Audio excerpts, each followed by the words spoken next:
welcome to episode 134 of Geeks Who Like Sports. As always, I am Ray Carcillo in beautiful Los Angeles, California. It was 85 today. They had the air conditioning on today, December 1st. And of course, in Philadelphia, Pennsylvania, where they're having, I believe, much more normal weather, my good buddy Lee Elias. Lee, how are you doing today? And can you confirm that you're having normal weather there? No, it's actually abnormally cold for this time of year, Ray. It's below freezing most of the time, although it will be getting up to the normal 50-degree range tonight after a rainstorm. But polar opposites, global warming is real, global cooling is real, depending on from where you're from.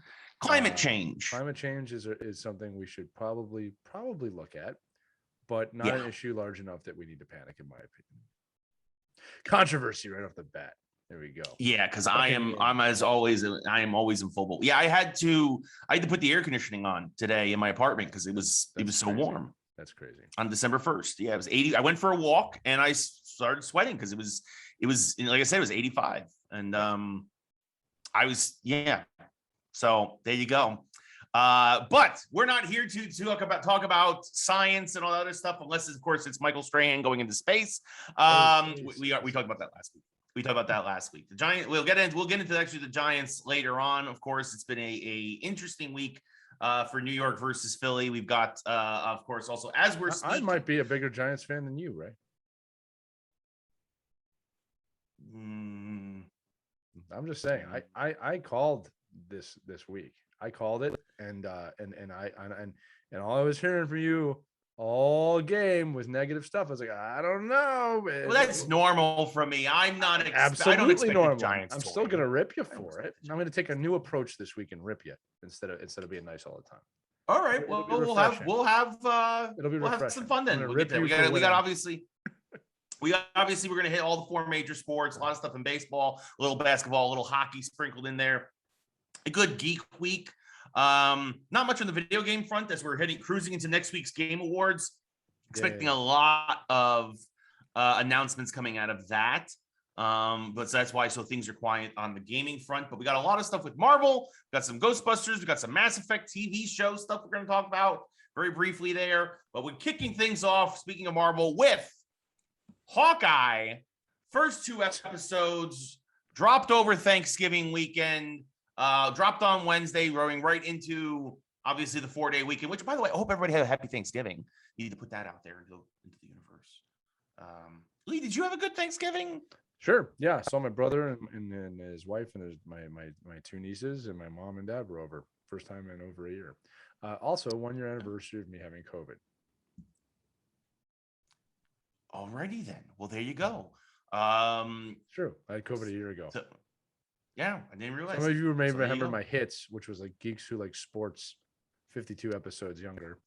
And then also Stream Lounging, barely surviving The Mandalorian, which was very fun. Yes, that I remember vividly. I thought that came later, though, but I guess not. I was diagnosed with COVID on December 2nd, but I knew I had it for about a week before. That's right, on your birthday, by the way, everybody, this is Lee's birthday episode. It's his birthday tomorrow. I'm going to be 28. 28. I'm going to be 28. That's what I said 10 years ago. Plus 10. Yeah. But I had it a year ago, and those were some fun episodes. I didn't tell anybody I had it, Ray, for a while. I didn't tell anybody till like the last 5 days. I knew you had it. We talked. You gave me a heads up going to Mandalorian. If you're an avid fan of anything that we do, go back 52 episodes. You'll see a different me. I'm just kind of games are fun. Please God, end the show. I want to sleep. I do think we did. Those were slightly shorter episodes. At least of the podcast. We did one episode that was 90 minutes. And I barely reached it, but we did it. And then, it's just funny. If you go back and watch, you can tell it's obvious. Now, it wasn't obvious at the time, but you can tell so the weather's great. We're old, COVID, but a lot of geek and sports stuff tonight. So yes, this is not our strongest start, but that's okay. It's all right. We're fine. Strong. Getting back, we're gonna hit that bullseye just like Hawkeye. There you go. Getting back on target here. Stay on target. But yeah, so Hawkeye, first two episodes, both almost an hour long. Yeah. Episode 3 Yes. Episode 3 dropped about 12 hours ago, 18 hours ago from when we're recording this. We haven't watched it yet, so look forward to next week for episode 3 breakdown. And keeping in mind that we're recording rarely on a Wednesday. Today's date is Wednesday, December 1st, as Ray said. Yes, typically we'll do Tuesday. So we'll typically record these before they come out. But for those of you listening, we will not spoil any episode until 6 days after it comes out. 7, right. Actually, it's 7 days. So yeah. Our weekly recaps, you have a week to watch them. I'm going to actually put this out here now because I don't want to say spoiler every week. You have a week to watch Hawkeye if you enjoy this show. And we are going to talk about it. In fact, it's got to be ruined for you already if you wait that long. So no shame here. Yeah. You have a week, do your due diligence, and you can watch it with us again on streamlaunch.io and get all the nitty gritty stuff that we get into because there's a lot of fun stuff in this show. Yes, no, for sure. And I definitely think that, especially after watching the first 2 episodes, and what I've heard already of episode 3 is episode 3 has a lot more action. And that makes sense because the first 2 episodes are a lot of setup, right? Yeah. You're introducing Kate Bishop into the universe. You have to give her origin story. They did a great job. You have to start setting up the...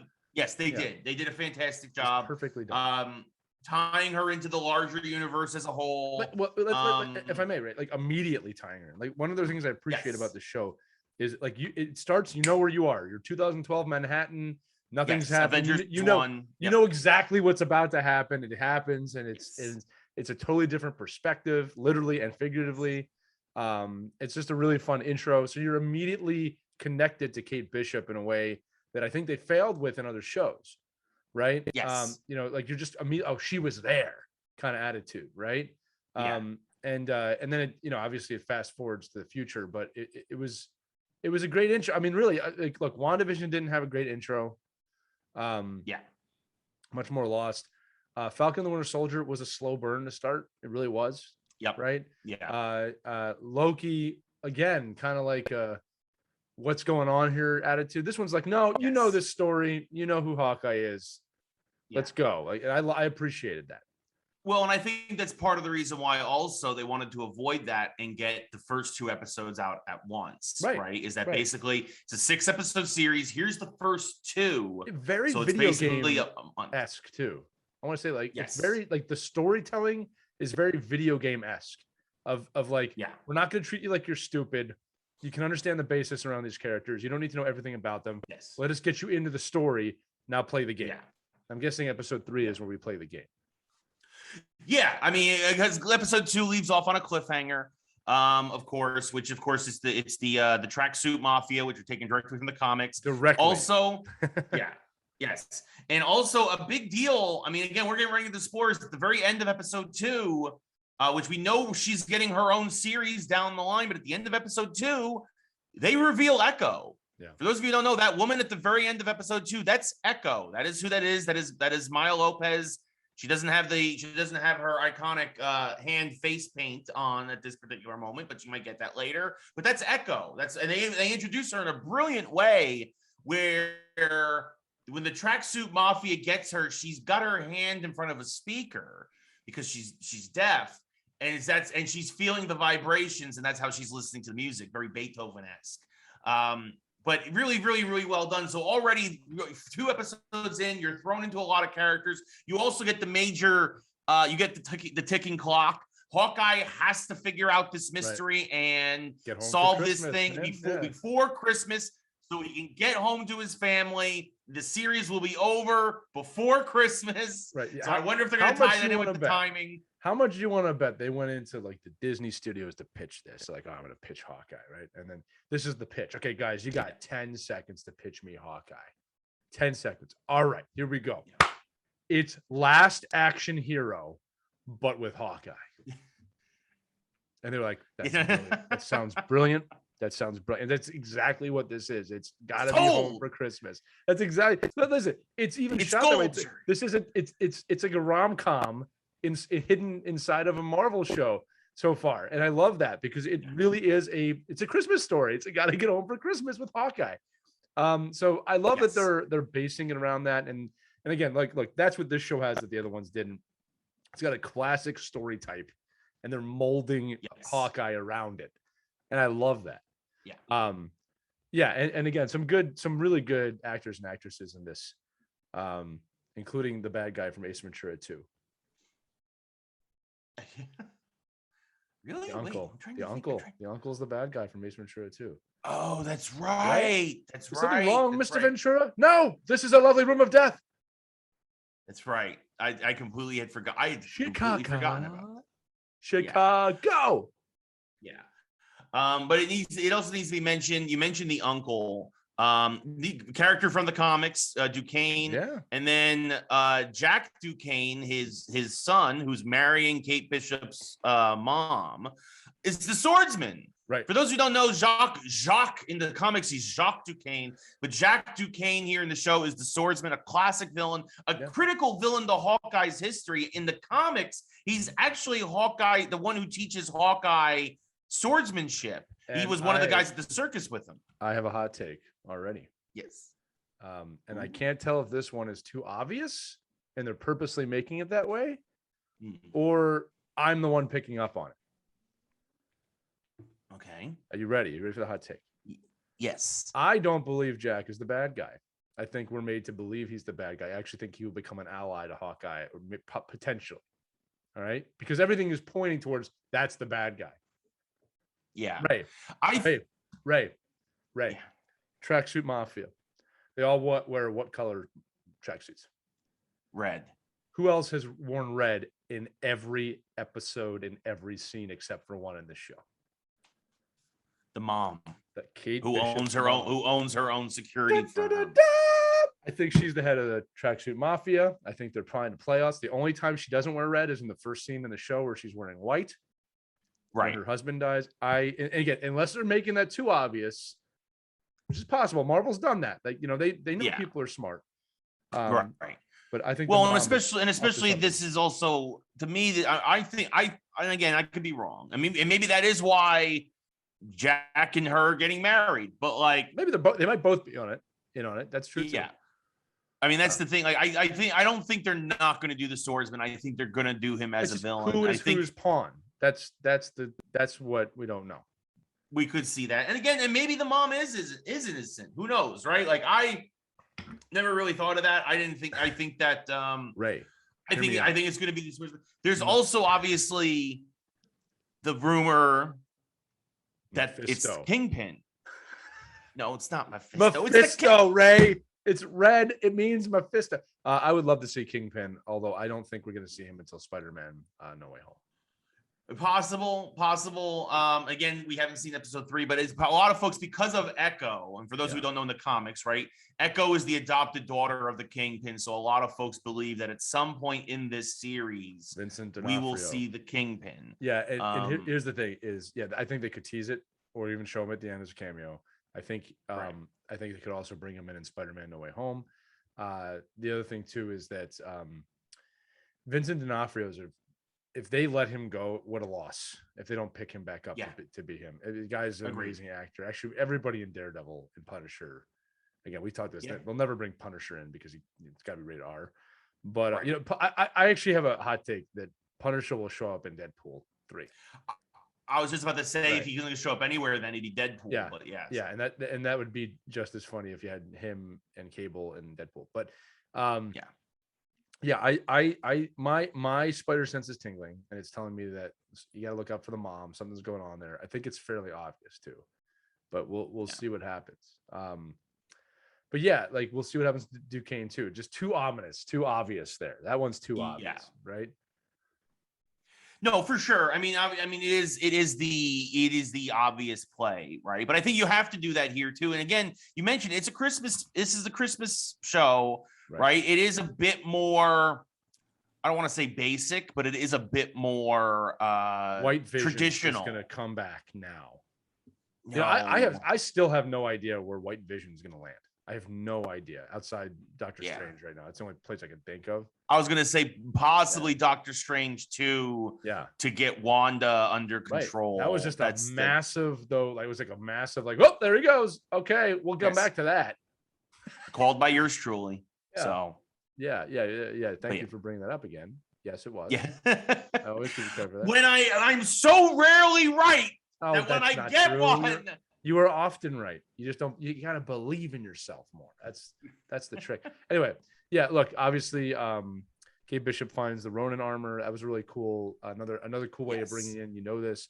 My favorite part of the episode one was the ending when he takes the armor off her and he sees it's a teenage girl, 20-year-old girl. He goes like, "Come on!" I was like, "Yeah, that's funny.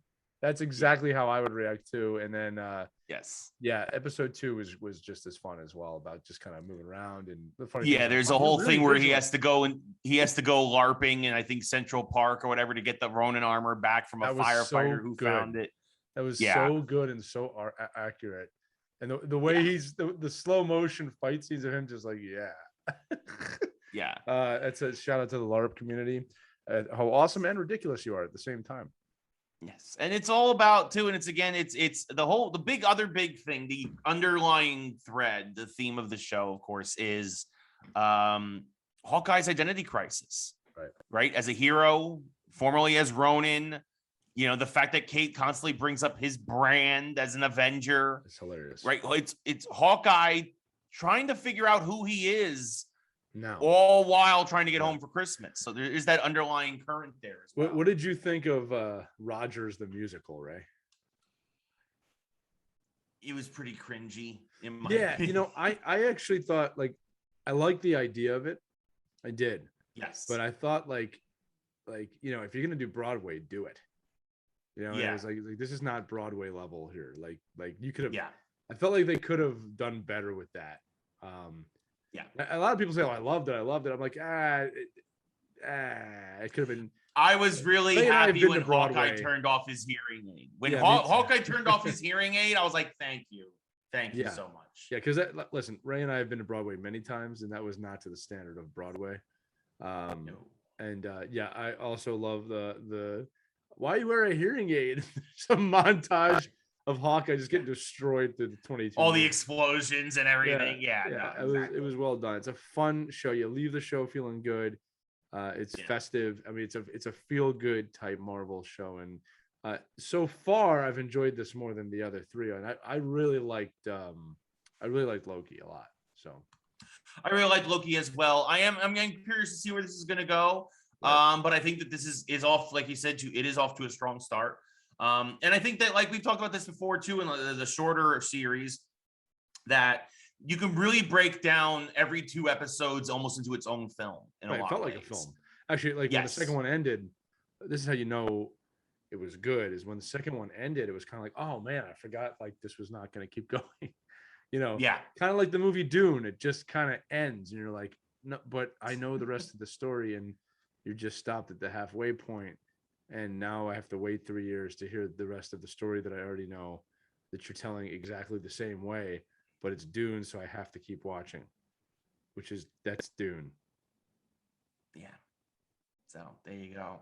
Hawkeye episode 3 is already out. Like I said, we're going to watch this full after review the next Tuesday, December whatever, here on December the 7th. People like Geekdom Things. Working title. Yes. So, but yeah, I mean, already, I mean, look at this. It's December 1st as we're recording this, and I can't believe it, but we're 2.5 weeks away from Spider-Man No Way Home. Yes, that's it. 2.5 weeks. This. Yeah. Talk about it. And they called it Spider Monday, a play on Cyber Monday. The pre-sale tickets, the pre-order tickets went on sale for Spider-Man No Way Home, and because the movie theater industry is still 15 years behind everybody, every major website crashed. Regal, AMC, any other one you can think of, they all crashed as everybody was trying to get tickets. You could get tickets now because they figured it out, but like, I mean, obviously, obviously some of the showings are sold out, but their websites are working now. So it was absolute debacle. People were furious. Some people were waiting for hours to get tickets that never appeared. And honestly, folks, it ain't that big a deal, in my opinion. No, get a life. It's like, might spoil it. It's okay. I guarantee you, I'll be back in Jersey on the 17th. I guarantee you, I'm going to walk up to the theater, and I guarantee you, I'm going to be able to get decent seats on opening day. I also guarantee you, someone will be walking out of the theater and be like, I can't believe Tony Stark came back. And, Oh, just like in The Simpsons. And I'll be like, damn it, come on, guy, let's go. I'll never forget walking out of The Last Jedi on opening day and someone behind me with the next crowd waiting to go in the theater going, I can't believe they killed Luke Skywalker. I turned around, I was like, are you serious? Like, did you really just do that in front of this? And like, everybody's looking at him and it's like the crowd about to go in and we're at the opening night. I was just like, oh my God, dude, that's just like, you couldn't wait 20 seconds. You couldn't get back to your car to say that? Like, unconscious piece of poodoo, Dank Farrick, idiot. Yeah, well, I mean, and again, that also is in reference to a famous Simpsons scene where Homer goes to see Empire Strikes Back, and then when he walks out of the theater and he exclaims, was Luke's father. Yeah, exactly. Yeah. Come on, I don't know if that guy might have purposely been a jerk. Listen, you got to say something ridiculous. Like, I can't believe they brought Han back from the dead. Like, say something that's not true. But like, right. Yeah. You got to play. Yeah. It's like, Look, speaking of No Way Home, I mean, it's amazing what people will spend their money on and be dumb about. But as we get closer to the movie, Ray, a few more thoughts and confirmation. So last week we talked about that second trailer. It sounds like the Green Goblin with the goggles that we couldn't identify. Sounds like that's William Dafoe. And people are saying it's William Dafoe in a new suit. And I'm saying it's more likely another William Dafoe. Like it's another Green Goblin possible from another multiverse. I mean, you might see these I would be okay with that. Two William Dafoes. Right. I'd be okay with that. Or everybody gets an upgrade somehow. But I wouldn't mind two Doc Ocks, two William Dafoes. I wouldn't mind all of it. Like I said, I think that they're purposely keeping us focused on the Garfield and Tobey Maguire stuff because we all know what's going to happen. And what no one's talking about is who else is going to be in this film. Because I think there's going to be a lot more going on. The other thing, Ray, and this thought popped in my head. I wanted to discuss it on this show, Geeks Who Like Sports, with my friend Ray Carcillo over in Los Angeles, California, where it's 80 degrees and he has an AC on today. Probably didn't need all that information, but I'm starting to wonder now if our multiverse theories are too broad, too grand. Because our belief was that Loki opened the multiverse, and now that's going to affect all of Phase 4. Well, we're 2 movies into Phase 4. Shang-Chi, nothing to do with the multiverse. I saw Eternals. I don't believe this is a spoiler. Nothing to do with the multiverse. Okay, nothing. Right? Spider-Man. We know that there's a multiverse aspect to it. Right. But I'm not convinced it's linked to Loki now. So I'm wondering here if Phase 4 is really not this multiverse like that we think it is. That it's fracturing everywhere, or maybe Spider-Man will actually get to that. Because like I was expecting a little bit more at this point. None of the TV shows deal with it. Nothing, except for Loki, obviously. Right. So I'm wondering if and though they announced Loki season 2. So what I'm I'm going to use the word worried. I'm actually a little worried that we're not going to see more of that story until the next season of Loki, and that the films have nothing to do with it. I hope I'm wrong. I hope Spider-Man dives deeper into it. I hope that at the end of Spider-Man, look, I have my theory on No Way Home is that he's going to get lost in the multiverse and he's not going to be back in that where he belongs. Like that's the name of the title. Like that's the only unexplained part of the title. What does that mean? All right, Homecoming, Far From Home, that all made sense. What does No Way Home mean? And I think he's going to get trapped in another universe, and that's going to be his story, is finding his way back at some point. Well, I mean, and that leads us into our second Spider-Man story of news of the week, is that Tom Holland, it has been confirmed now by Sony, and that he will be back for 3 more Spider-Man films. Right. That is after saying he wouldn't be. Right after alluding, after saying he wouldn't be, money talks and BS walks, and Sony probably pulled. Was there another Marvel character that was like, I don't know if I want to do this anymore. I don't know if I want to do this anymore. And then Captain America got 3 films in. Yeah, exactly. So for sure. And we got Randall here popping into chat. Of course, again, for those who don't know, of course, if you're listening to this after the fact, we appreciate it. We are as always live on twitch.tv/RayCarcillo. Let's see. Randall believes there's two versions of the multiverse. There's one that involves different versions of the MCU. There's other one that involves different Marvel universe. Randall, I'm guessing that you're talking like X-Men universe and Spider-Verse, and then MCU being kind of like the main characters in different places, right? Anyway, look, I don't know. All I'm trying to get at is that I'm wondering if our multiverse theories are too aggressive at this point, and that Marvel's not going there. And like I said, we know that Kang is in Ant-Man, but that's pretty far away. Yeah, it's pretty far away. That's still a way ways. So, and I'm starting to think that maybe my and your multiverse theories are really more phase 5 than they are phase 4. That's what I'm starting to think. Maybe. I mean, we're gonna find out more. I mean, I definitely think we'll have a better idea of where everything is going after Spider-Man, and about 6 months after that, we know we got Doctor Strange 2, which is It's called Multiverse of Madness. And then after it's a giveaway. Yeah, that's what I'm saying. It's got to open up to it at some point. Yeah, it might lead. And again, we also don't know where exactly, no puns intended here, where in the timeline everything that's true is falling in, quite literally Loki took place, right? Captain America, or Captain America and the Winter Soldier, like we're not timeline. Yeah, the beauty of Loki and the multiverse is that it can take place whenever they want it to, because he's in a place beyond time. So it's that affects the multiverse whenever it feels like it, right? Yeah. And like again, like time doesn't really exist where he's at, so like you can play with that too. And look, maybe it's a mix. Maybe it's Loki unleashing the multiverse mixed with Doctor Strange's thing with Spider-Man, mixed with what Scarlet Witch is doing. But usually like you said, with Marvel, it's usually less is more with their thoughts. Like I'm trying to think outside like the White Vision, which Ray Carcillo called in the second episode of that show. I'm trying to wonder like what has happened in Marvel that was so big that nobody saw coming. And like, people are like, oh, when Captain America picked up the hammer, I'm like, that was awesome. That was exceptional. But I don't know if we didn't see that coming.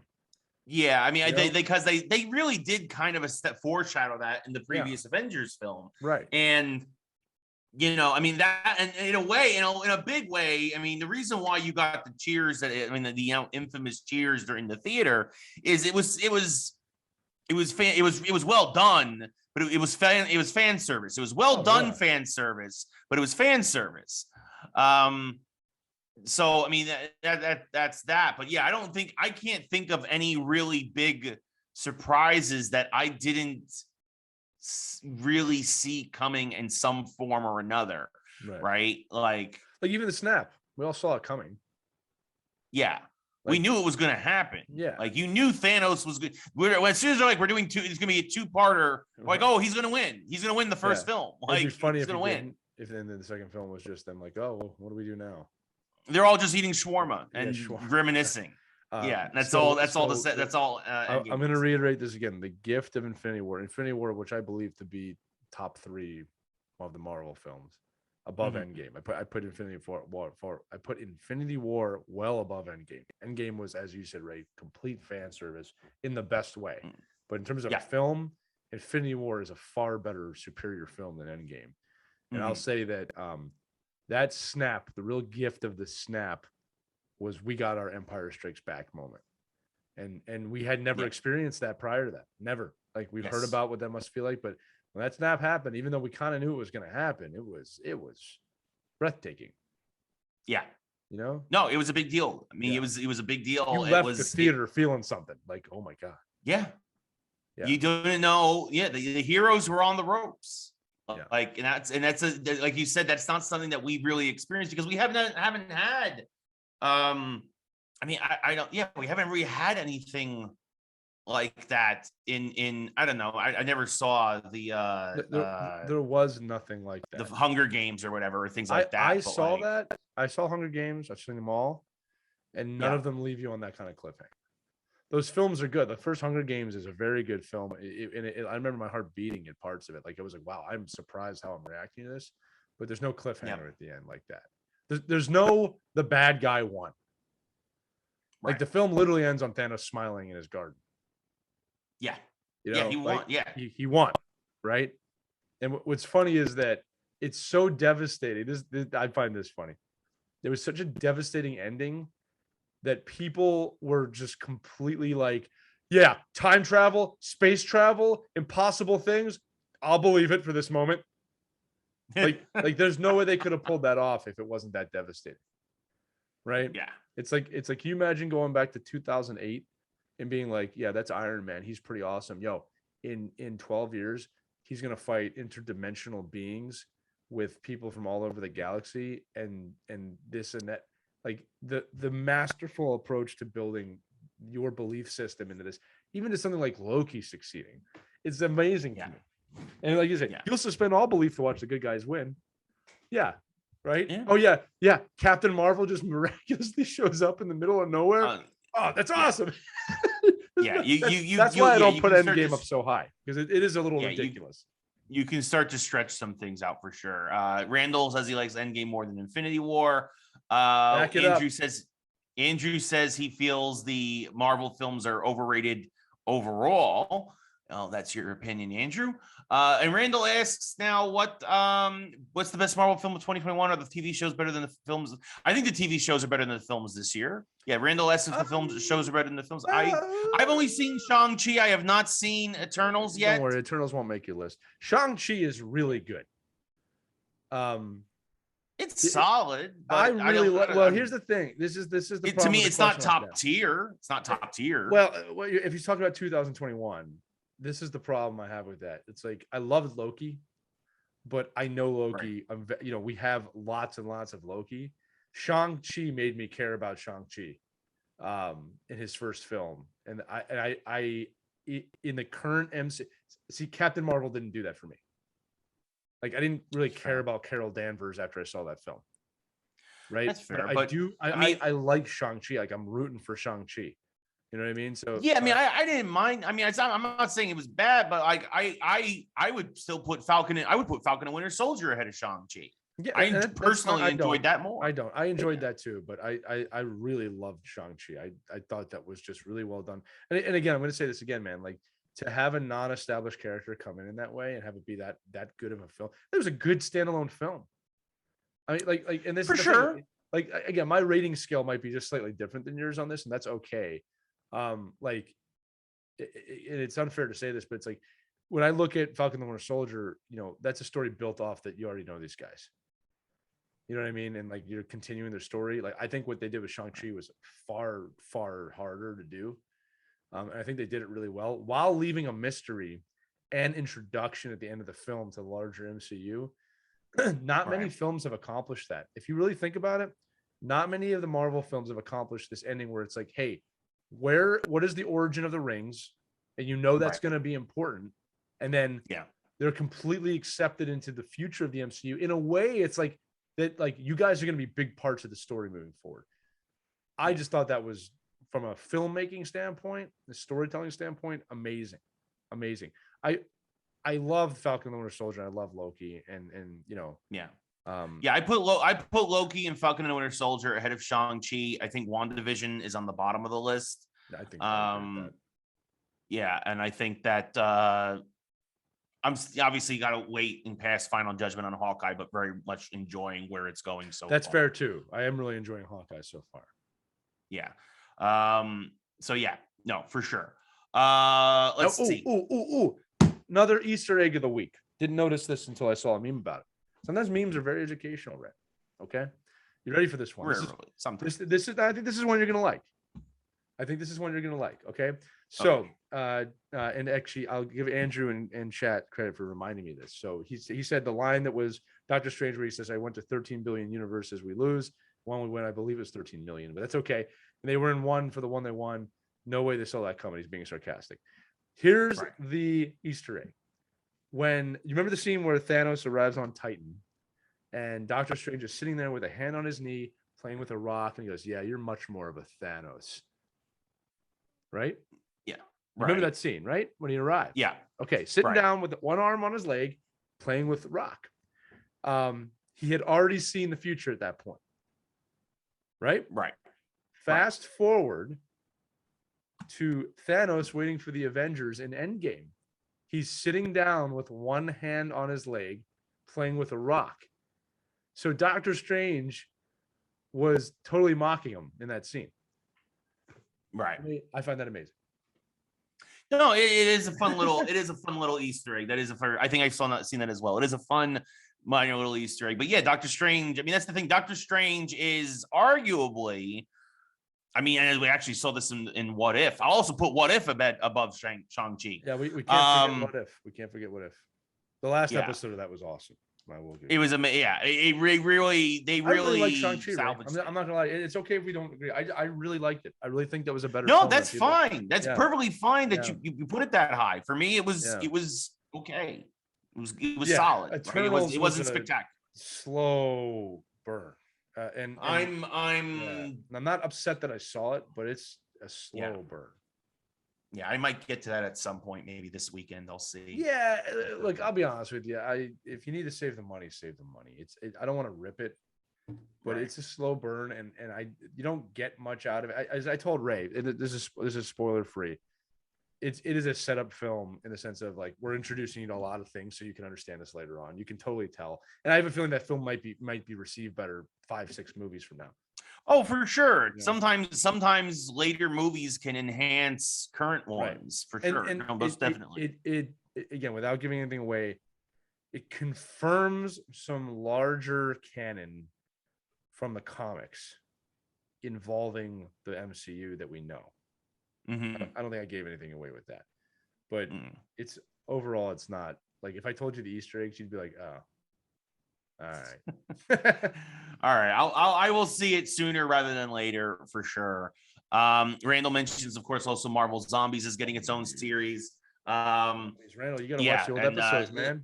We thought you were our biggest fan. We talked about 90s X-Men, 97. Yeah, and he also brings up the X-Men. Yeah, we talked about that when that was announced. We talked about that. We did the whole Disney the whole Disney Plus announcement day. We did all of that. Yeah, I mean, we're excited. I mean, I think, yeah, I mean, I'm curious to see where exactly they pick up and where they go with it, because I don't know if some of those stories have aged as well as they were when they were in the 90s. With that said, I want to say to Randall and everyone listening, thank you for being here, Randall. We do appreciate you, and every one of you listening, we appreciate you a lot. Thank you. Yes. So, but yeah, we are let's see. Casey just dropped in, and he's also enjoying Hawkeye. So we appreciate everybody, of course. Again, yes, you're watching live on twitch.tv/RayCarSolo. When we do this live, of course, if you're listening after the fact, we also appreciate it as well. And Randall, it's okay. Randall's apologizing now in chat because he was busy. It's fine, buddy. We're busting you. Speaking of busting, some fun news this week coming out of Ernie Hudson, of course. Winston Zeddemore from the Ghostbusters universe. Of course, go back and check out what we thought about Ghostbusters in last week's episode. Ghostbusters Afterlife, honestly, is the best film I've seen this year. I don't see a lot of films, but definitely if you're a geek, I think Ghostbusters Afterlife is probably at the top of the list. But Ernie Hudson basically came out and said that he wants to be, and it's also tying into Marvel, wants to be the Nick Fury of the Ghostbusters universe, which of course, if you saw the last scene, the second after credit scene for Ghostbusters Afterlife, that's basically that is setting up.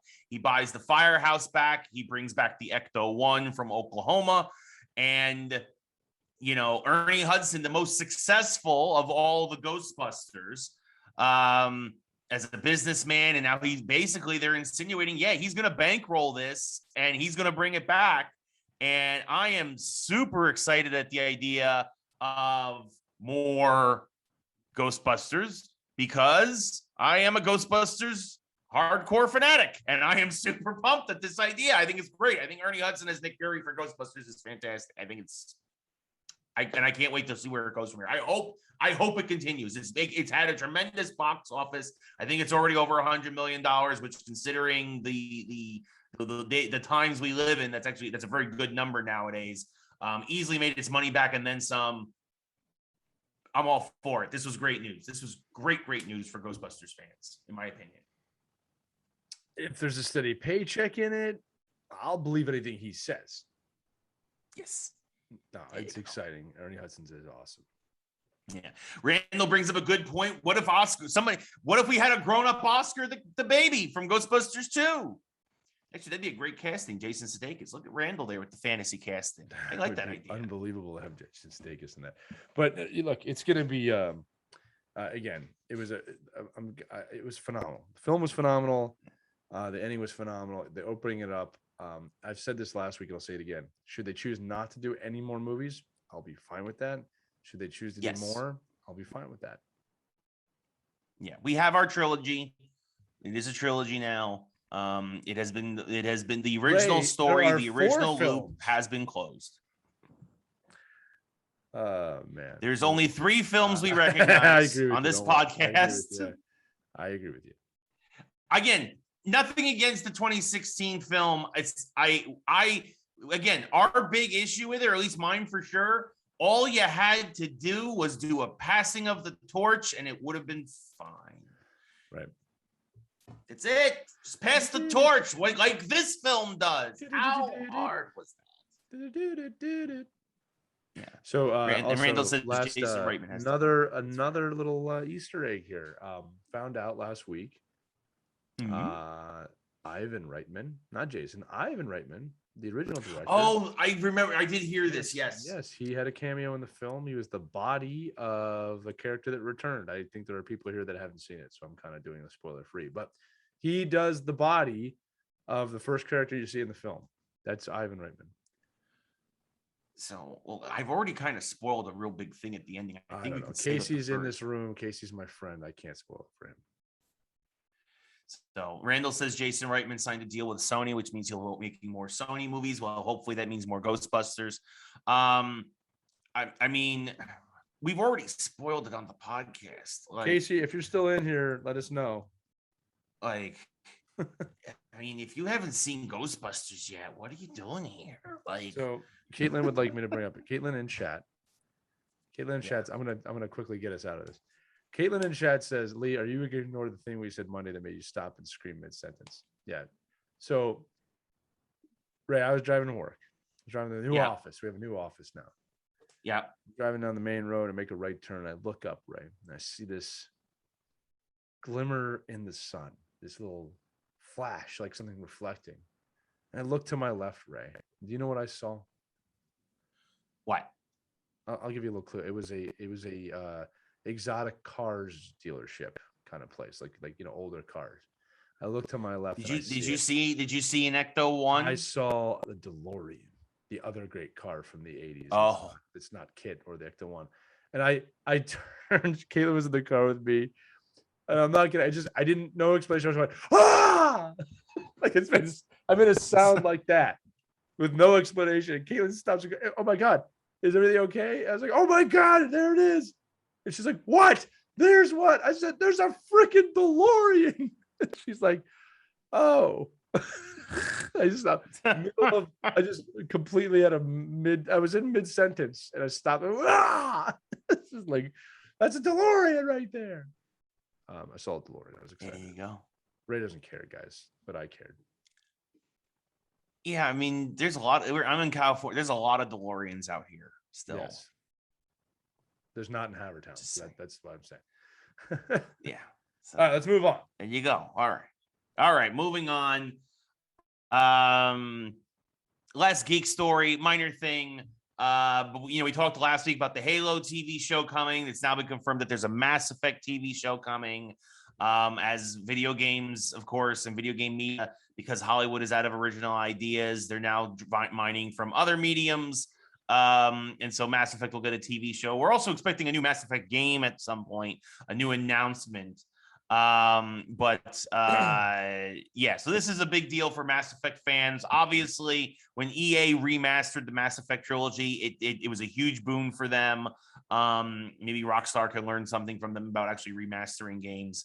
But it was Mass Effect, the trilogy, the original trilogy it was a big deal. They did very well for them. So we're gonna probably get a new Mass Effect game soon, and the property will also continue in a TV show. Don't know much about it, but the fact that it's coming obviously has the internet abuzz, and we will have more here as it develops. Yeah, Randall mentions he's very excited for the Halo show. And he also, it's Hasbro Pulse, which is, they do very special collectibles. The folks over at this division of Hasbro, of course, the action figure makers. He's talking about they're doing a replica Egon Proton Pack. And well, Randall, good on you for I ain't gonna buy it, but that's because I'm poor. So good on you if you're gonna buy it, buddy. I more power to you, for sure. But I would love something like that. And I also will agree. I will say this: Hasbro Pulse, screw you guys for selling the pack and the proton wand separately. That's stupid. That sucks. I will say that bothers me. Anyway, taking advantage of hardworking Ghostbusters fans out there. Should be ashamed, Hasbro.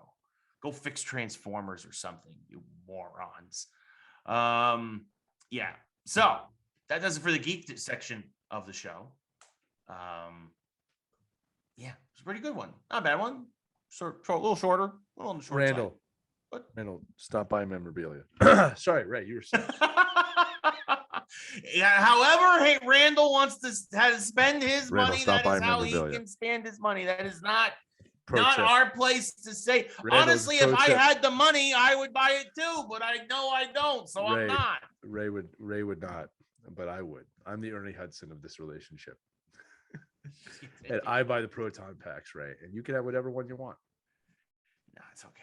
Don't spend the money on it. I don't know where I would put. You know what would happen? I would get in trouble because if I had an actual replica proton pack, I might wear it everywhere. I might just go. I don't like that you're speaking like that's a maybe.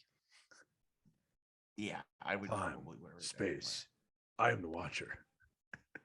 Ray absolutely wears his proton pack ever. I would totally walk around California with you with a proton. Do that little jog, like running in and out of buildings. The thing is you know what, the way how I look now, I would have to get like a colander, and I would have to put that on top of my head, and I'd have to. I'm Rick Moranis at this point. That's what I'm Rick Moranis. Yeah, you might be Walter Peck, man.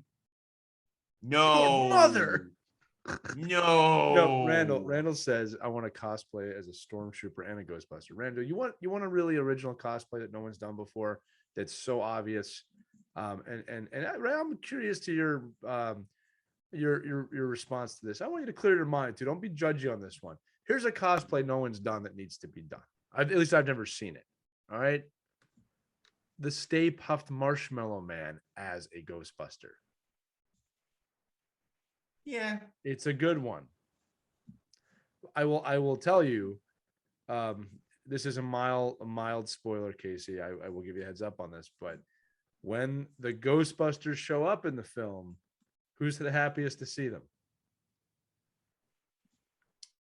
The little Stay Puft Marshmallow Man. Yeah. Before going to a frenzy. Anyway, Randall, stop wasting your money on memorabilia. Yes. And Andrew jumps in talking about how bad the GTA definitive edition is. Yeah, I heard it is. Again, I haven't bought it. I haven't played it. If I do play any of them, it'll be San Andreas because it's part of Xbox Game Pass. But you can get Cyberpunk for $7, and it's fixed. Yeah, they did. Rockstar did everyone dirty. They basically just re-released the original games with very little put into it. And they charged everybody $60 for it. And when you look at the quality of remasters we've gotten in recent years, from Mass Effect to the Resident Evil games, this is a really pathetic effort by Rockstar, and they should be ashamed and embarrassed. And but it doesn't matter because they're one of the richest companies in the industry, because everybody keeps spending money in GTA Online. So stop buying. I don't know, folks. Stop. Do your research before you make a purchase. That's what I would recommend. Let's see. Randall got For Honor on Black Friday. That's a good question. Anybody get any Black Friday games? I got Guardians of the Galaxy actually for 35% off on Black Friday. I did get your text the other day about that, Ray. I will be getting it. Oh, there you go. So what's up, Sensei? A couple of other folks popping in here into chat. Randall, for $5, or if you bought like 5 games, so you bought five games. For Honor, I don't know if there's still a community for that. When For Honor first launched, it was great, had a robust community, it was a very good and interesting multiplayer only experience from Ubisoft. I don't know what the community's like right now, and without an active player base, it might not be as fun. But when it launched, it was very, very good. I think it was actually very underrated. Its combat system was terrific. For something so slow and methodical, it actually really made you think and really made you work for the victories. And I personally appreciated that. So in chat, if you're here, and obviously comment, of course, after the fact as well. Did you get anything on Black Friday? I'm about a third of the way through Guardians of the Galaxy now, which I got 35% off on Black Friday, and it's solid. It's okay. I think it was a little overhyped by folks who went in with very low expectations, but I will say I still got about 2/3 of the game to go. I'm on chapter 7 of 18. So we'll see there. So there's that. So, all right. So that does it for our geek section. Strong geeks. We strengthened it there at the end. We bolstered it up. We made it stronger. And that brings us to sports. And of course, it was a big week in the NFL. A lot happened in football this week. A lot of crazy scores. Of course, starting with the Thanksgiving games that needs to be mentioned. Of course, the Bears barely beat the Lions because neither team is very good. The Bills look like the Bills that we thought that we were going to get for more of the year. They demolished the Saints on Thanksgiving night, 31-6. And the Raiders made the Cowboys look stupid in Dallas in overtime. They actually blew a big lead. I will say that Dallas came back in that game, but the Raiders looked far more prepared than the Cowboys, who on a short week, a couple of guys out because of COVID, which is now spread further as they'll now play the Saints tomorrow night on Thursday Night Football. Saints playing for their playoff lives. Cowboys looking to try to stay strong as the Washington football team pulled within 2 games of the division lead. But COVID, they will be out with their head coach. Dallas says COVID is spreading rampant throughout the Cowboy locker room. What a shame. No, seriously, I don't wish that on anybody, but I hate the Cowboys. Go Saints. So interesting slate of games on Thanksgiving, the triple header. Yeah. So I'm glad the Cowboys lost. Yeah, the Cowboys lost. It was great. So Randall also mentions he got the Disney Pack games. Those are all great games. Those are all classic. DuckTales, Darkwing Duck, Tailspin Rescue Rangers. $5, $1.25 a game. That's a steal, Randall. Good for you, buddy. The Jets got a win this week. They knocked off the Texans in a battle of terrible teams down in Houston. The Chargers, I don't know what to think of the Chargers anymore. They lost. They got their butts kicked by the Broncos after a really good showing against Pittsburgh. Pittsburgh is starting to be what we thought Pittsburgh would be. I thought they would be at least the beginning of the year. They're a 500 team. Pittsburgh got demolished by the Bengals, who are looking more and more like they will be a playoff team this year, which good for them. I really didn't think I really thought they were one more year away. I thought their offensive line was not where it needed to be, but obviously Burrow is getting out of the pocket enough, and him and his relationship with Jamar Chase, the receiver, they are lightening up on offense, and that defense is playing very, very well. Defensive line is getting a lot of pressures. Former New York Giant Eli Apple had a pick against the Steelers this week, so that's a big one. The Packers beat up on the Rams, who I've said now for a few weeks are pretenders. Everybody's figured out Matthew Stafford. Sean McVay is not the genius we thought he was, and Stafford has not, at least in my opinion. And Stafford has proven that as he's thrown pick sixes in 3 straight games. Lead to the Rams. Rams are 6-0 against teams under 500. They're 1-4 against teams with winning records. I still think they make the playoffs.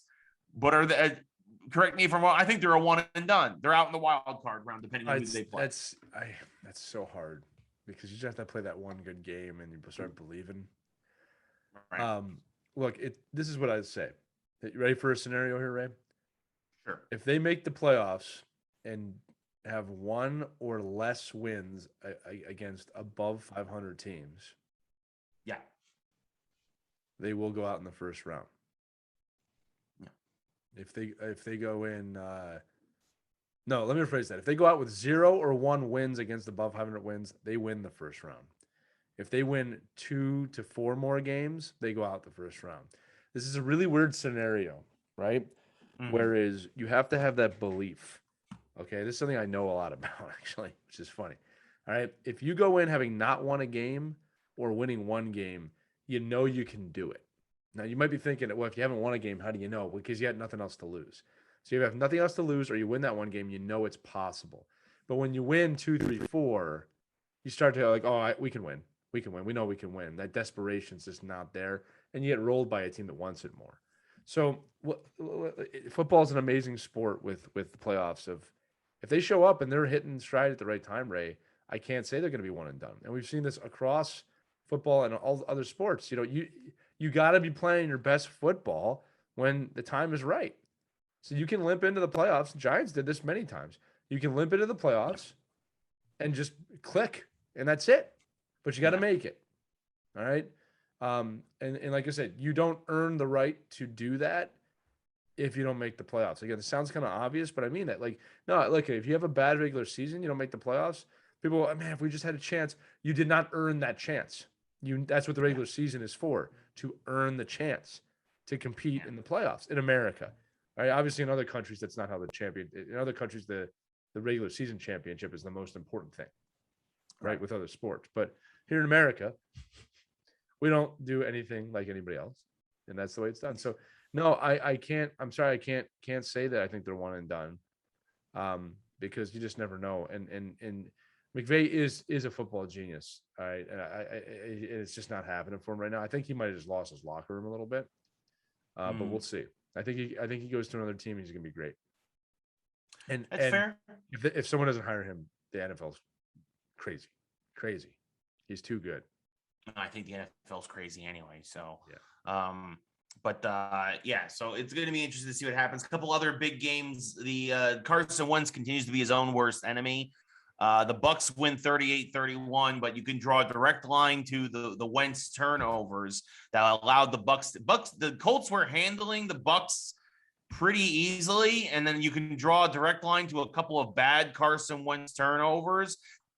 The Bucs to get back in the game, and once Brady had momentum, the Bucs did not look back. Although the Colts had a chance there at the very end, but you gotta again, speaking of. Exactly. You have to keep your foot on their neck the entire game.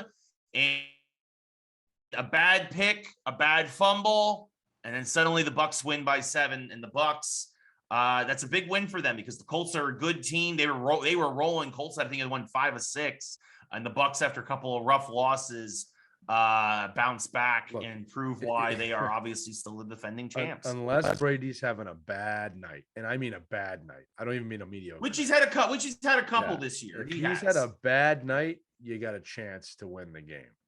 If he's playing mediocre or above, if you give him anything, he's going to beat you. Yep. He's going to beat you. Yeah. It's just that simple. And he had a good game. He had a good game. When the Bucs lose, it's because the teams playing them didn't give them anything. Yeah. So there you go. And then going from his current team to his former team, it needs to be said, the Patriots might be the most dangerous team in the AFC again, led by rookie Mac Jones. Now, the Titans, I will say this, are extremely banged up. They didn't have any of their starting receivers. Obviously, Derrick Henry's out for the entire year. They lost their Byard, one of their star linebackers at the very beginning of the game. The Titans will still win their division because their division is terrible, and they've already got 8 wins. So I really think they really only need to win a couple of more. I think they get 10 wins. They're going to roll with that. They'll win that division easily. I still think they're 8-3. The Titans actually went to check 8-4. They are 8-4, the same record as the Patriots. 10 wins that the AFC South because the South is terrible in the AFC. Right. Watch out for Belichick, man. And now the Patriots 8-4. Next 3 games are huge. They could be mostly because they play Buffalo twice. I think these next 3 weeks determines the AFC East. If Buffalo wins both those meetings with New England, it's Buffalo's division. It is what it is, and that's it. I think even if they split, I think it's the Patriots.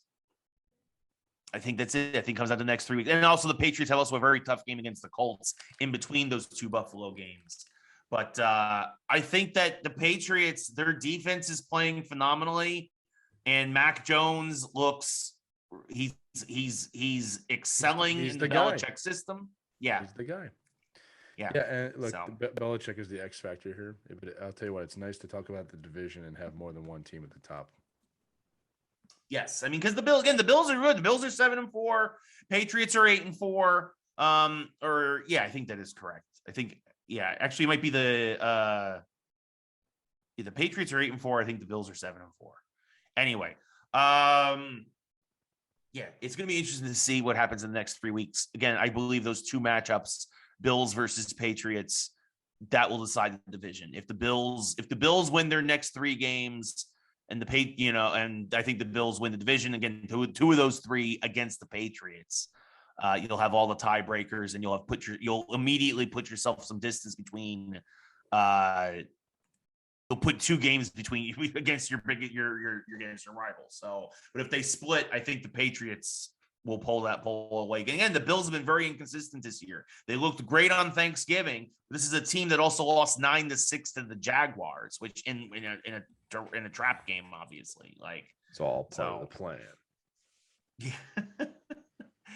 Speaking part of the plan, there's some other good games. The Niners beat the Vikings, which was big because the Niners now are above 500 and they're the 6th seed. Washington is the 7th seed in the NFC with a 5-6 record because the Panthers lost, the Saints lost, the Vikings lost, and the Eagles lost to my Giants, which now the Giants are back in the playoff picture because we're only a game back of Washington. I'm going to say it right now. We're not making the playoffs. I don't care how many graphics you put on the screen, that just because mathematically the Giants are still in it, they're not going to make it, folks. If everyone loses again this week and you win, that conversation changes. But that's extremely unlikely.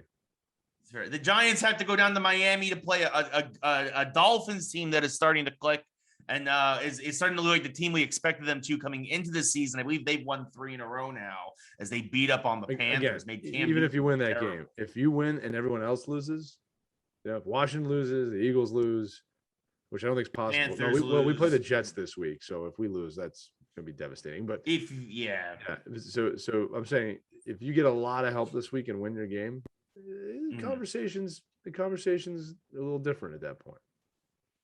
I will say this: the Giants don't even know who's going to be starting a quarterback this coming Sunday because supposedly Daniel Jones hurt his neck in the beginning of the Eagles game, and that's why he wasn't that good, which I don't believe for a second. Because we've said it a million times here, folks, Daniel Jones is a dumpster fire. He's a piece of trash. He's a horrible quarterback. At best, he's a backup in this league. He doesn't deserve to be under center of any NFL team with any regularity. It was an embarrassing, disgusting, ugly game from both teams. And honestly, the Eagles should have shellacked the Giants. But what ended up happening was, again, and I've been saying this, we have a good defense. We forced 4 turnovers. By the way, we forced 4 turnovers to show how bad our offense is. We won by 6. We won 13-7 after forcing 4 turnovers, and Jalen Hurts had to play the worst game of his career for the Giants to win by 6. We put up 13 points. Somebody they pulled up off the street, some guy named Myrick or whatever, caught the only touchdown in the game for the Giants. Myrick, whatever. I never even heard of this guy. Like he was probably making deli sandwiches down the street or something. He's from Philly. Oh, no wonder he looked like trash. God, it makes me sick. Daniel Jones is trash. The offensive line is trash. The receivers are trash. The tight ends are trash. The coaching staff is trash.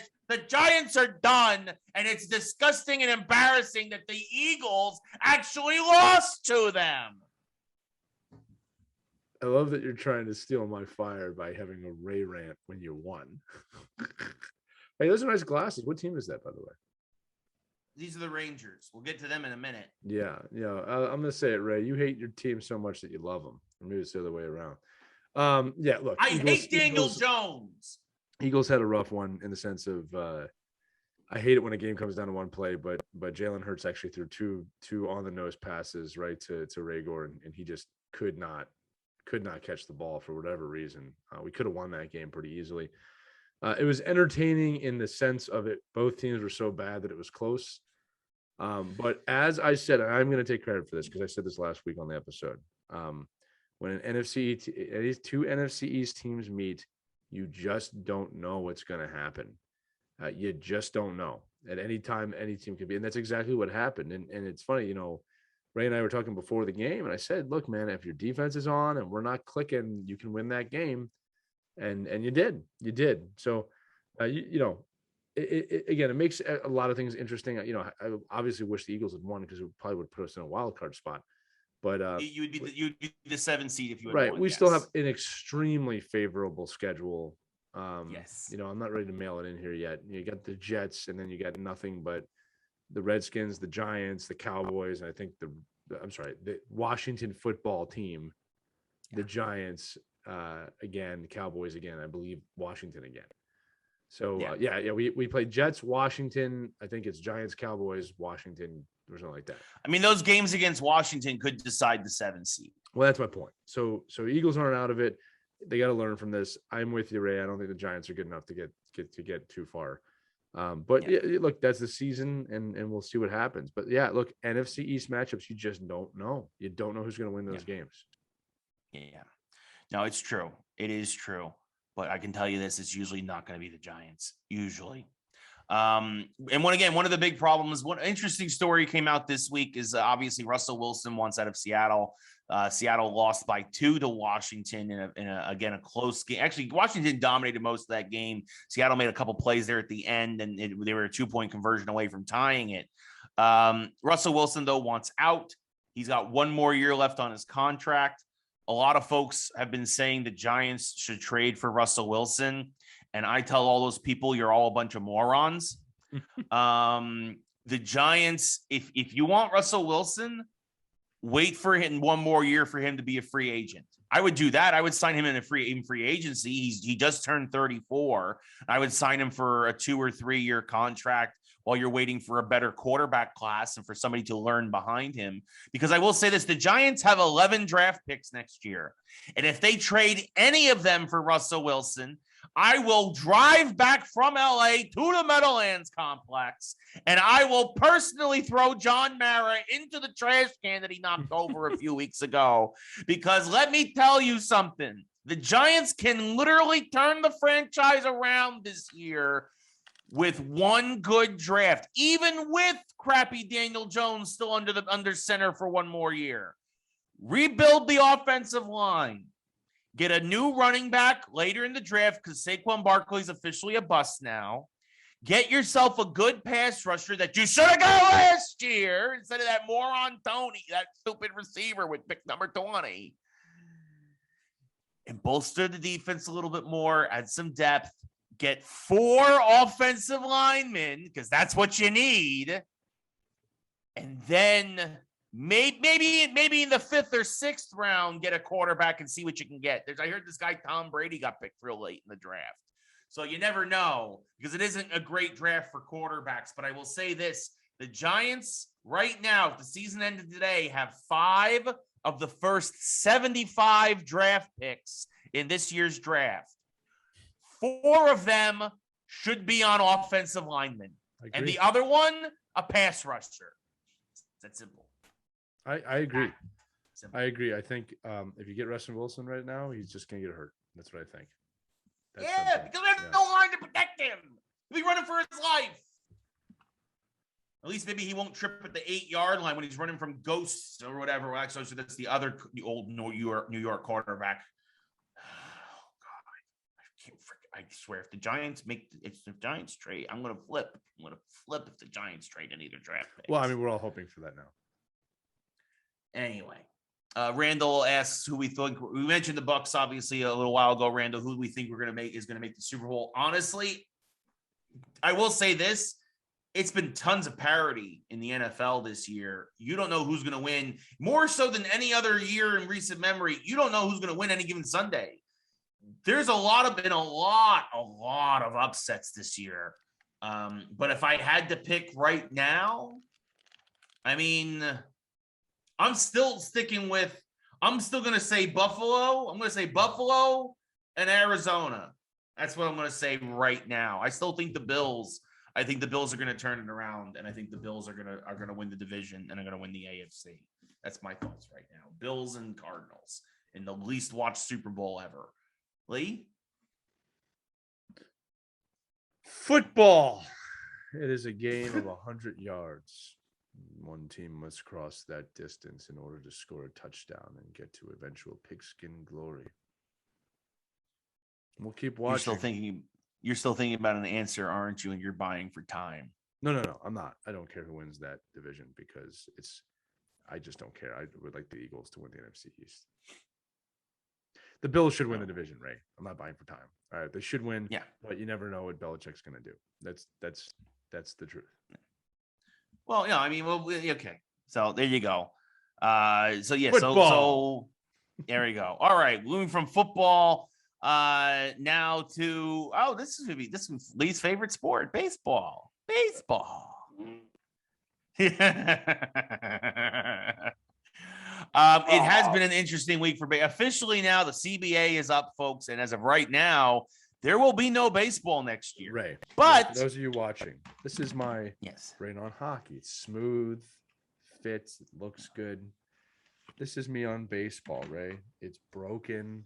Doesn't quite look right. The arms are chewed up, right? Because my dog ate these sunglasses. That's not an excuse. These are gonna be my baseball glasses. I can't even see through them. They're so messy. Oh, there you go. Your dog Luna's chew toy. Wonderful. But yeah, I mean, baseball, it's a mess. It's a mess right now. As of right now, there will not be baseball next year. The CBA is up. No agreements have been made or reached. The only agreements that reached this week has been a lot of free agent moves. And I'm going to say it right now. Part of the reason for this is because most of these contracts are only guaranteed if baseball is being played. Can't look at them anymore. It's okay. And so what's happening is that the owner, in a way, it's basically the owner trying to buy union votes for a lot of these players, because now a lot of them have like 30 million reasons to not go on strike next year because otherwise they ain't going to get paid. So you had these big deals signed. Corey Seager and Marcus Semien go to Texas. John Gray goes to Texas. Kevin Gausman goes to Toronto. Robbie Ray, the Cy Young winner this year, goes to Seattle, which, by the way, is a hot take. The Seattle Mariners, as of right now, I think the Seattle Mariners might win the American League. I think the Mariners made some really good moves, and I think the Yankees are not going to even make the playoffs. I think we're going to be lucky if we have a winning season because I think we're going to really suck this year. But all these players got these big major mega deals. By the way, also, I think we're again, speaking of worst watched championships, I think I hate to say it, I think the Mets are going to win the National League. I think that, look, they got Scherzer. They completely rebuilt their lineup with Starling Marte, Eduardo Escobar, Mark Canha. If the Mets don't win 100 games, that'd be the most Mets thing ever because they are stacked on paper. Like, they should roll through that division and probably at the very least the National League pennant. It's a fact, and I can't believe I'm saying it. But everyone else in the National League got significantly worse. I will say it right now as well. The Dodgers championship window is closed. If it's not completely closed, it's sure damn close to it. It's closed over. Yeah, it's close. Yeah. So, I mean, like the Braves are not going to redo what they did again this year. I'll say the Marlins got better, and I'll say the Padres will not choke next year, but it's the Mets pennant to lose, honestly. And I can't believe I'm saying that, but even more. Oh, by the way, that is the reason why that's the most Mets thing ever that will happen, is that the Mets will have spent all this money to put together a super team, and then there'll be no baseball next year because of a strike. That's what's going to happen.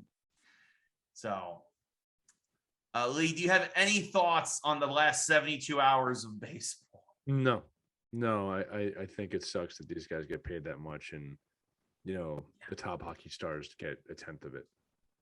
Yep.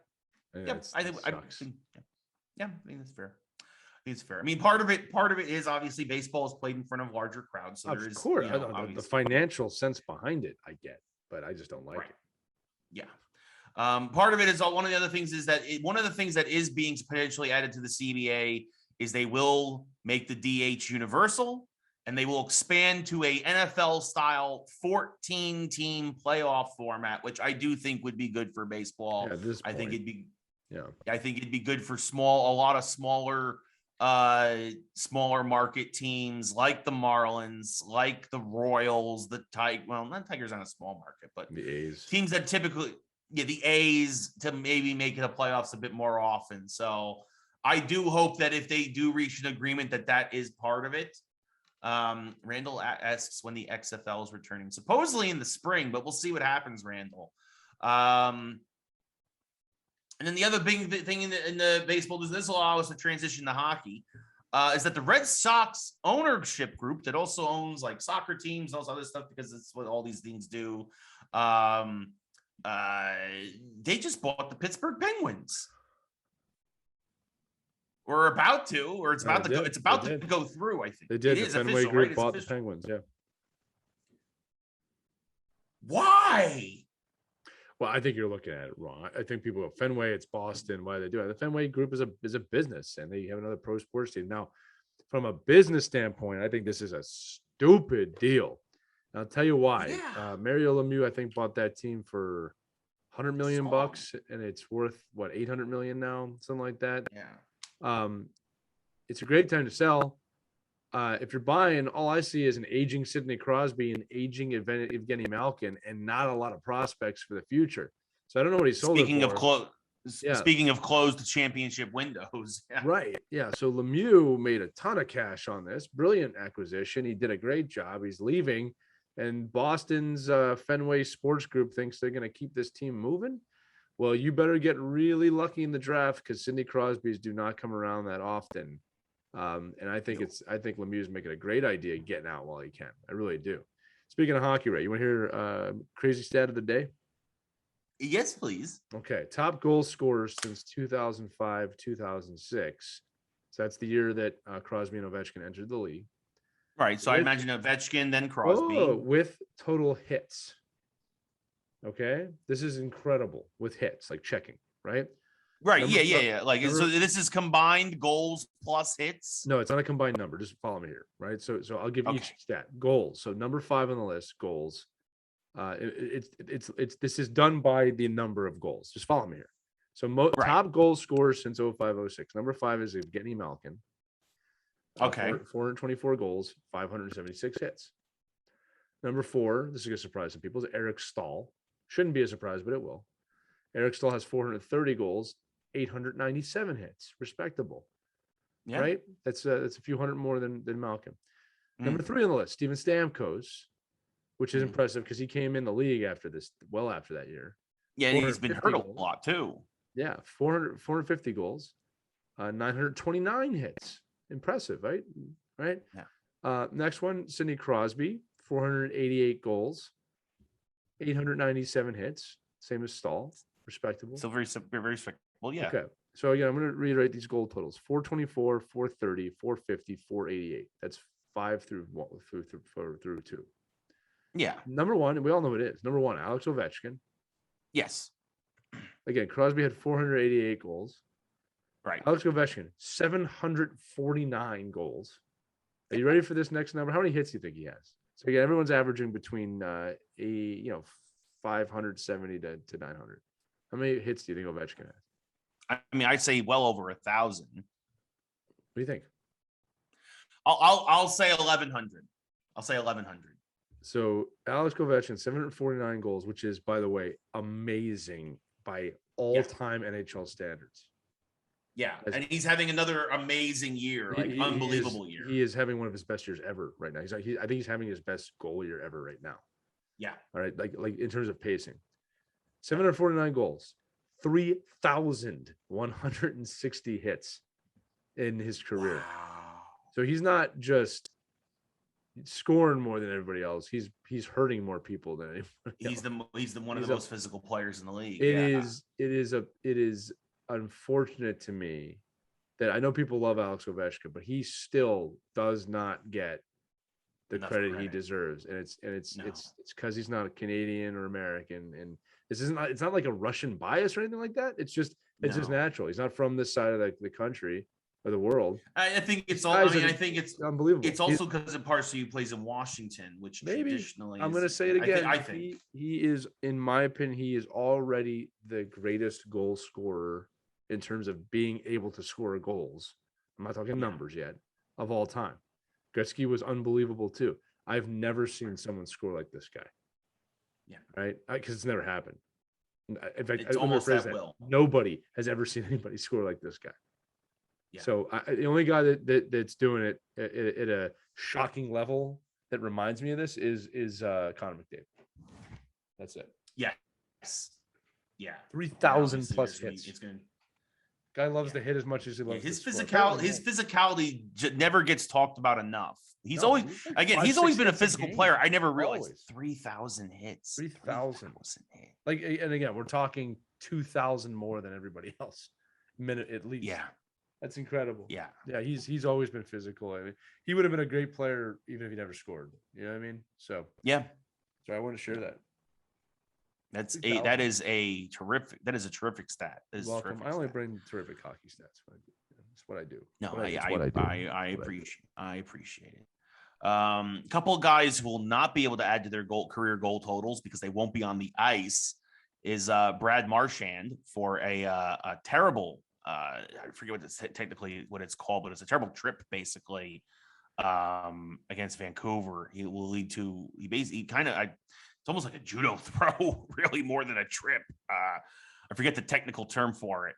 But he'll be suspended 3 games. He basically dropped a man on his head. And Brendan Lemieux, former New York Ranger, now Los Angeles King, son of Claude Lemieux, set a hockey record, is now the first father-son duo in history to both be suspended for biting. He bit another player. Do you know who Tyson. He beat? Brady Tkachuk, wasn't it? And do you know who his father also fought in the 90s? Keith Tkachuk. So this is a legacy fight. I didn't realize that. So wow. Their dads fought each other. And now they're fighting each other. Here's the real kicker, right? Their dads fought each other in an international competition. So it was Canada versus the USA. It wasn't even an NHL play. Oh, wow. That's funny. My dad could beat up your dad. Yeah, you shouldn't bite anybody. Tkachuk. Yeah, he got 5 games. Yeah, Tkachuk also he acted like a maniac, but he probably had a little bit of a right to. But you don't bite. That's what are you doing, man? What are you doing? Yeah, I mean, Brendan Lemieux, he's one of those pesky players. I really liked him when he was Rangers, but that was definitely you don't bite. Yeah, peskiness is fine. You don't bite. Ray, you ready for a little geek drop in? Sure. This is a total geek drop in. This is a random geek drop in for everybody. On the front cover of AARP magazine, for those who don't know, that's kind of an elderly. Oh, you finally got your subscription coming in. Your birthday's tomorrow. Congratulations. Coming, and it actually works in your joke because on the cover is Michael J. Fox. All right. Oh. So Michael J. Fox is on the cover of AARP. He was a heartthrob when I was growing up. Maybe I am getting up there. He also wrote. He also was part of the reason why the DeLorean that you freaked out about. 1,000,000%. See how this is all coming together. I love it when a plan comes together. So it's a picture of him on AAR magazine, ARP. The tweets from Leah Thompson. Leah Thompson, who played Lorraine McFly, his mother. Yes. In the film. Yep. Leah Thompson tweets with the Michael J. Fox cover. My son is on the cover of AARP. It makes me feel proud and a bit old. Yeah. Lorraine Baines McFly. Thank you. Keep Nice. dropping. That's very good. Geek dropping. That's very good. Very good for her to have fun with it. I have to. So, right? She still looks the same. Yeah. She looks great. Yeah. She always looked great. Anyway, I'm not wrong. I had a crush on her in that movie too. Yeah.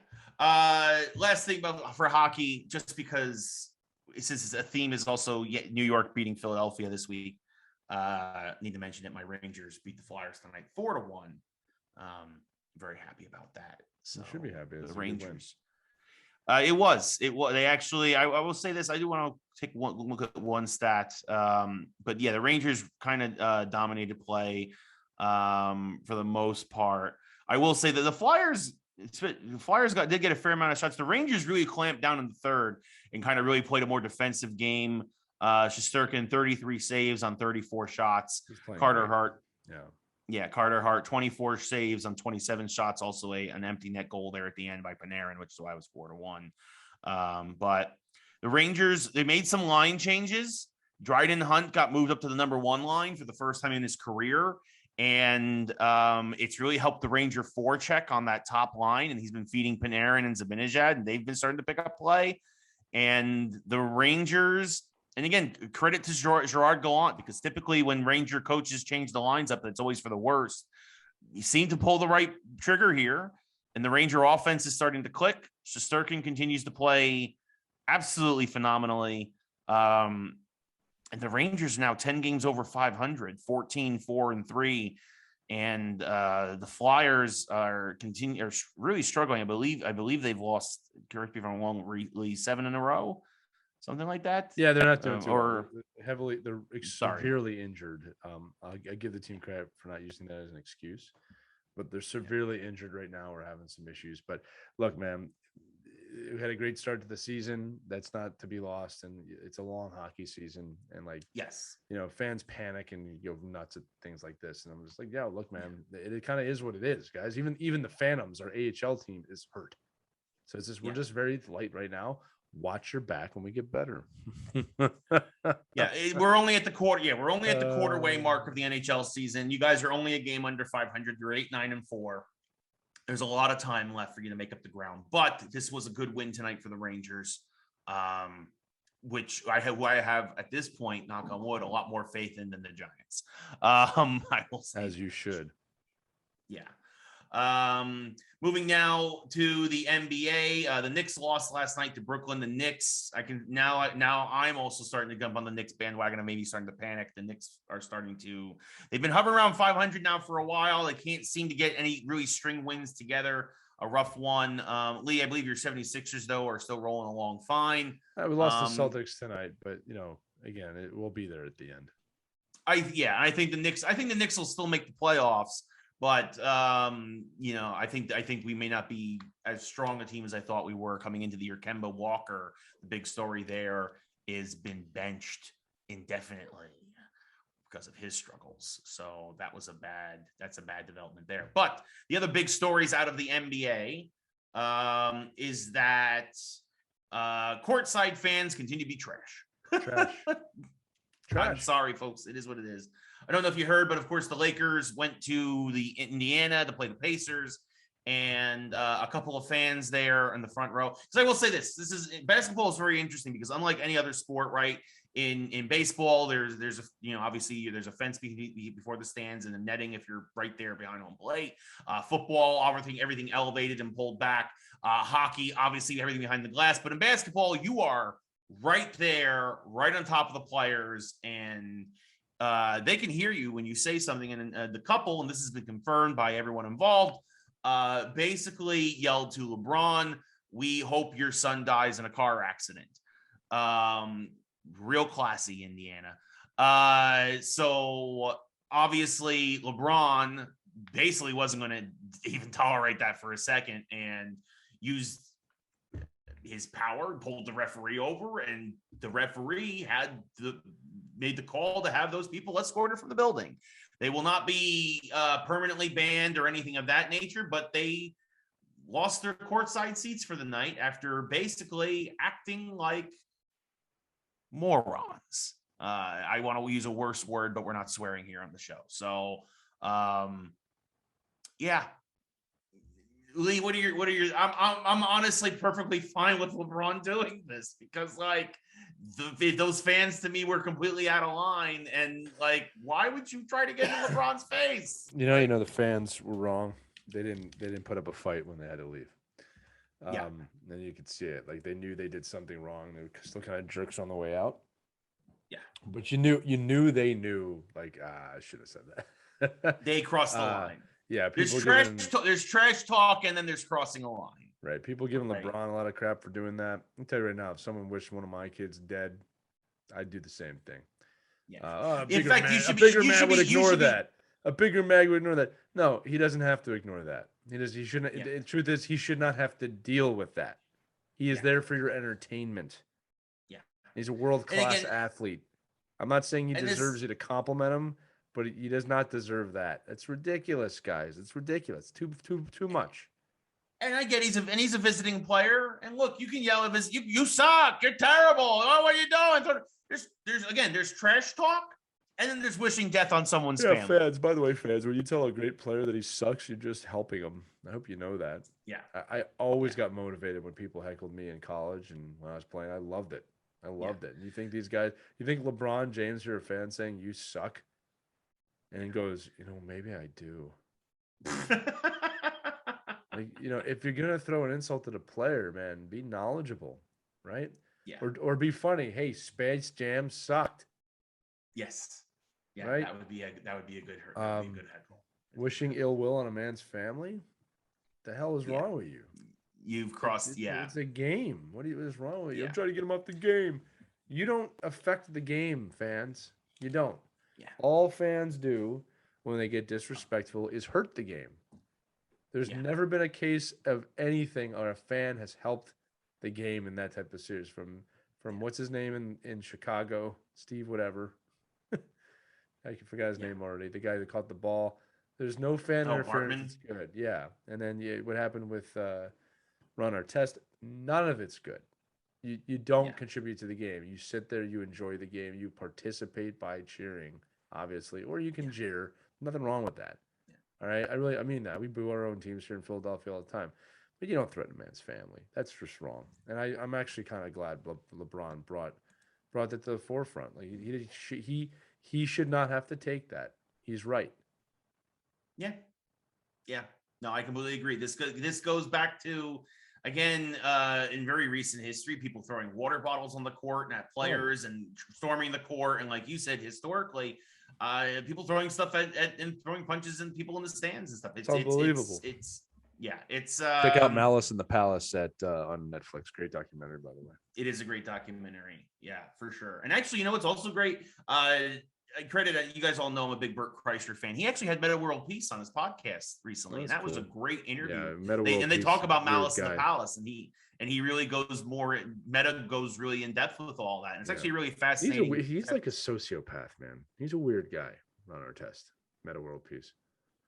I don't think he's a sociopath, though. I don't know, man. He doesn't share much emotion for people. You know what I mean? Doesn't seem to pick up on that. I don't know. I'll say this: him talking to Bert, he grew on me a little bit, but maybe that was just in that moment. But yeah, I think you get a different side of Meta World Peace there in that particular interview. But I think that's part of it too. Like you said, though, he doesn't usually do himself any favors because he rarely shows that side. Right. But I think then again, brilliant taking the first name Meta now. By the way, that's going to be very valuable moving forward.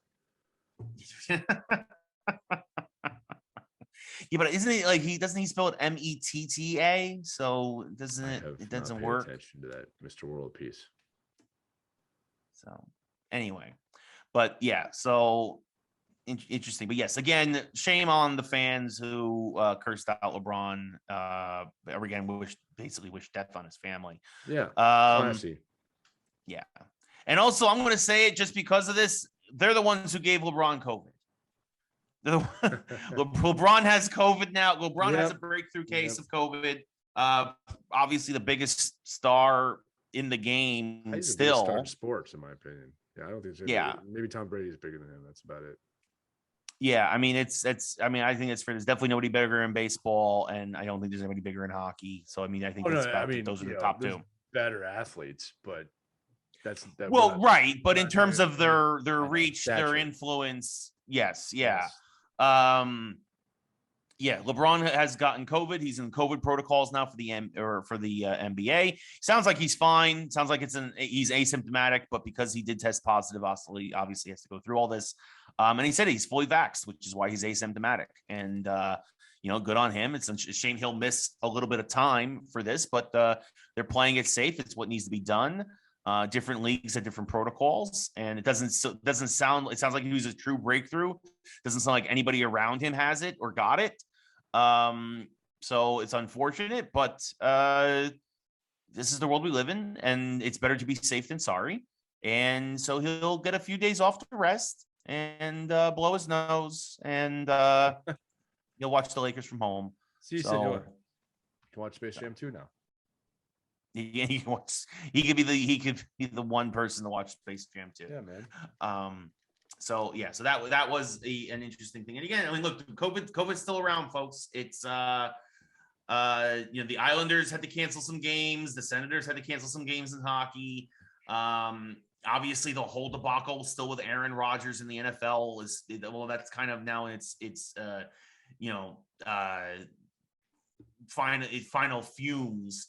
But take care, Randall. Randall's singing, and we're wrapping up here soon anyway. Randall, much appreciated. We got our mashup next. But yeah, this happens, and we have to roll with the punches, especially with the Omicron variant now. Not to be confused with the Transformer Unicron, which of course is the planet-sized Transformer. They are not the same.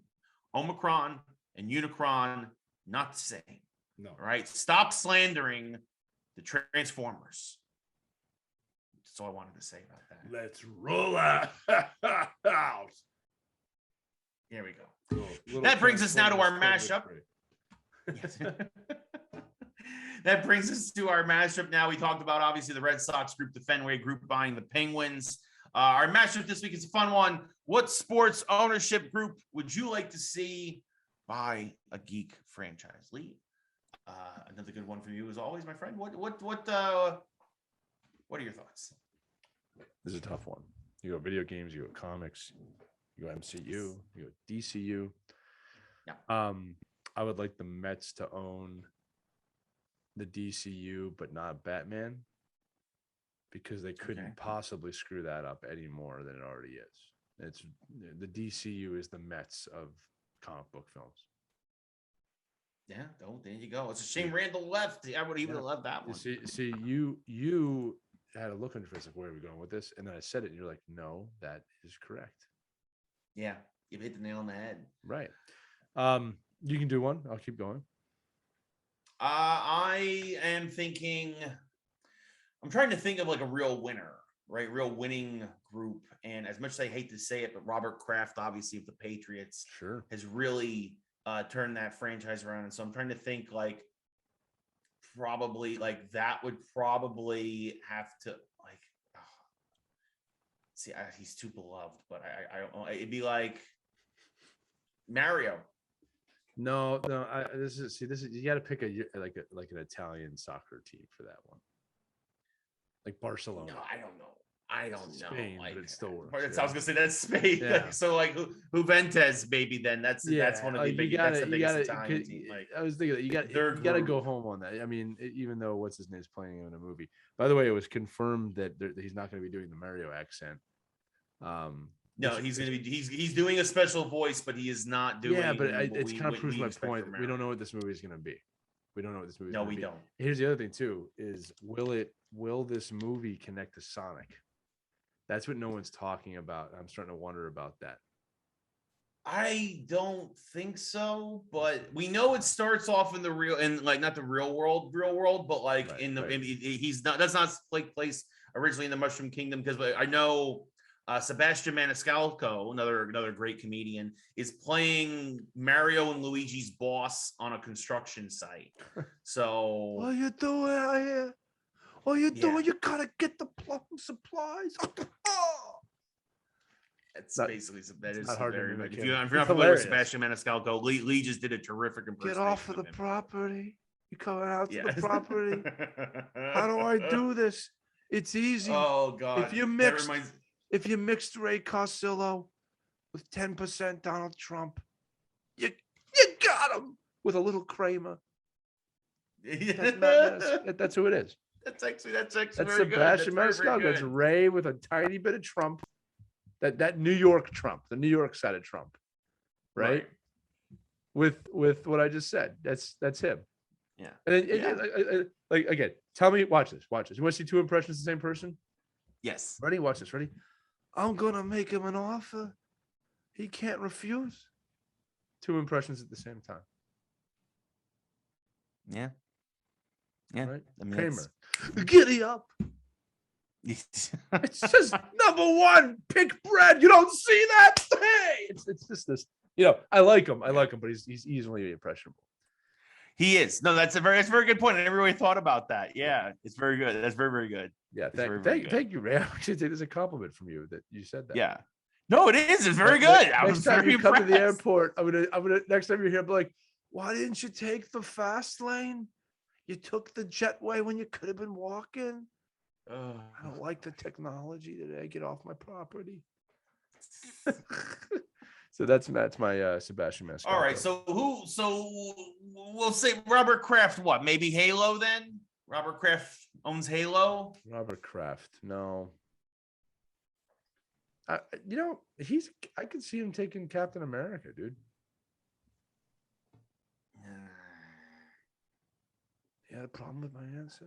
I mean, I guess it is on that. I guess it's a bit on the nose with the Patriots, but I guess that makes sense. Right. Look, there's a lot here. I would like to see. I mean, look, here's the fantasy one. Right. I would like to see Mike Tyson and his group own Punch Out. And that is the obvious one. I would like Mike Tyson in a video game training Little Mac. Full circle. Yeah. Right? Yeah. There is no tomorrow. I'm sorry, I did that wrong. There is no tomorrow. You just got to get out there. Come on, Rock. You got to fight Apollo Creed. Goodness. Caitlin mentions in chat, Comcast buy Star Wars so that the Flyers will always have Star Wars night. I mean, as much as I'd like that, I don't want Comcast. They'll ruin whatever they touch. That's also true. Verizon. Verizon could do Star Wars. Yeah, Verizon does a good job. We're not sponsored. If Verizon wants to sponsor us, right? Tesla could do Star Wars. Actually, no. Yeah, Tesla could do Star Trek. Yes. Yeah, I would give them that. Amazon, probably some San Francisco team. Golden State. That for some reason, that's what I think of. Yeah, Blue Origin would work. Yeah. I mean, also, or some sort of evil empire. Right. Yeah. Trying to think. I don't know. But we want to know what you think. So, yes. So, comment below as always. We appreciate. Oh, Caitlin said the obvious one: Amazonians, Wonder Woman. There you go. Caitlin, I'm proud of you. That's a good one. Yeah. That's a good one. There you go. I don't understand. You don't watch the show, but the Amazon. Good. There you go. She hit the nail on the head. But we still want to know what you guys think. What do you think? So, yeah. So tell us, comment below, obviously. If you're listening, or email us. It's Ray or Lee at geekswholikesports.com. We always appreciate it. I wonder how many people email it means Ray or Lee. Like they write all of that out. Ray or Lee. Yeah, it's not Ray or Lee. It's Ray at geekswholikesports.com or Lee at geekswholikesports.com. Or also Ray at geekswholikesports.com at Gmail. So just go to geekswholikesports.com and click around. Oh yeah. Yeah, there you go. I'm gonna tell you, this stuff in my mug has been helping. Yeah, I wish I had stuff in my mug too. I've just been drinking water. Actually, I could use coffee. I got super early this morning. Not that you guys care, but like I got up super early, and then I went to Dunkin' and I got my cold brew. So join us Friday on streamlounge.io for our Hawkeye rewatch. And if you want to hear more about Ray's morning routine, stick around for the after show. We're gonna dive right into his coffee from Dunkin' Donuts. 2, not 1, but 2 donuts, the sugar rush he needs before getting into a day where he will not call me again. Yeah, always 2 Boston creams. It was a crazy day. I had a lot going on today. I'm joking. I had a crazy day too, but that's the next time. That's going to do it for this edition of Geeks Who Like Sports. For Ray, I'm Lee. We'll see you next time. I was going to let you have it there. I was going to let you land the plane, but you kind of had some turbulence there. I'll land the plane. No, I got it. I was tossing it to you, you schmuck. Just pick up on it. Okay, all right, that's it. You're cut off. That's the end of the Whatever's in your cup, no more. You're done. We're done. For Lee, I'm Ray. This has been episode 134. Good night, everybody. Bless him.